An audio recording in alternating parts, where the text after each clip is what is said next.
গলায় দড়ি দিয়ে মারা উচিত তোদের। ধর্ণা মঞ্চ থেকে এবার মন্তব্য মমতার। জানা যায় কয়েকজন বিজেপি কর্মী নাকি ধর্ণা মঞ্চ এলাকায় লিফলেট বিলি করে, এরপরই পুলিশ তাদের আটকও করে।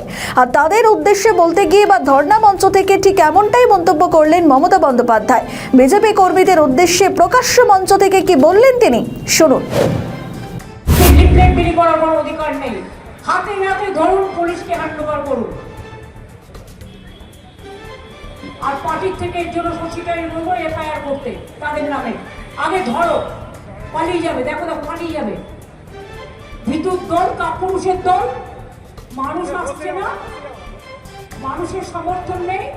তৃণমূল কংগ্রেস কর্মীদের কাছে আর ভোটারদের কাছে এসছে লিফলেট বের করতে। গলায় দড়ি দিয়ে মারা উচিত তোদের। ধরুন ওদের, কেউ ছাড়বেন না কোনো এলাকায়। যখনই দেখবেন ধরবেন।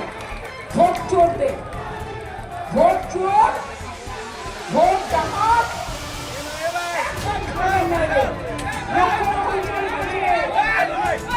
সরকারি লোকেরা এইভাবে ভোট করে মেরে উন্নয়নের নামে দোষ দেয় আর এনআইএকে ঢোকায়, এইভাবেই চুরি করে আর অন্য লোকেদের ডাকাত করে ঢোকায়, সিবিআইকে ঢোকায়।